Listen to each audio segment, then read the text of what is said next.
இந்த அளவுக்கு சொனா இருந்துச்சுன்னா இந்த இதை வந்து சாப்பிடாது.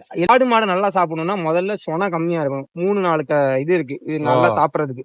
இந்த இலையில இதுல சொனா அந்த அளவுக்கு கிடையாது. அதனால ஆடு நல்லா சாப்பிடுது. சொனா இருந்தா தொட்டு கூட பார்க்காது.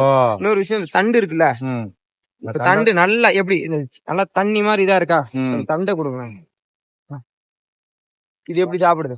சொனா இருந்தாலும் தண்டு வந்து நல்லா கடிச்சு மின்ற மாதிரி இல்லை அப்படின்னா அதையும் சாப்பிடாது. இந்த மாதிரி இருக்கணும். இதுல வந்து எவ்வளவு சத்து இருக்கு அதெல்லாம் பாக்குறோமோ, எவ்வளவு சத்து பாக்குற அளவுக்கு இந்த இது வந்து ஆடு மாடு சாப்பிடுதா அப்படின்னா சொனா கம்மியா இருக்கணும், தண்டு நல்லா இருக்கணும், திரும்ப திரும்ப வெட்டுற மாதிரி போடணும். நம்ம இந்த 3 இதுவும் இருந்தாதான் அந்த பயிரை வந்து நம்ம வந்து ஆடு மாடுக்காக நம்ம வந்து இது பண்ண முடியும். இல்லைன்னு வைங்களேன், நான் ஒரு தடவை போட்டேன், எப்ப நீ சொன்ன மாதிரி சொனா அதிகமா இல்ல, ஆனா இந்த தண்டி நான் போட்டேன் நல்லா சாப்பிடுது. ஆனா எனக்கு 3 மாசத்துக்குள்ள இது முடிஞ்சு போயிருது. அப்ப மறுபடியும் நான் நட்டுக்கிட்டு பண்ண முடியாதுல்ல. அப்படி இருக்கும்போது பயிர் வெட்ட வெட்ட தளர்க்கிற மாதிரி இருக்கணும். 3-4 தடவை வெட்டி வளர்ற மாதிரி இருக்கணும். அப்படி இருக்கிற இதைதான் நம்ம வந்து ஆடு மாடுக்கு நம்ம கொடுக்க முடியும். நான் அதுக்காக என்ன வெட்டவே இல்ல.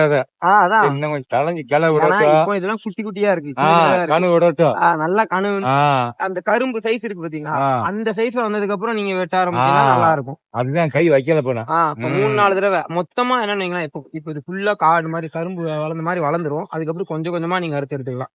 இதுல இந்த பயிர் மட்டும் இல்ல, ஆடு மாடு கொடுக்கறதுக்கு இன்னும் நிறைய இது இருக்கு. ஆடுலாம் நல்ல மல்பெரி நல்லா விரும்பி சாப்பிடும். அப்புறம் நம்ம இந்த சவுண்ட் எல்லாம் இருக்குல்ல, அதெல்லாம் நல்லா சாப்பிடும். அகத்தி போட்டோம்னா அகத்தி இருந்துச்சுன்னா நல்லா சாப்பிடும். அதெல்லாம் நம்ம கொடுக்கலாம்.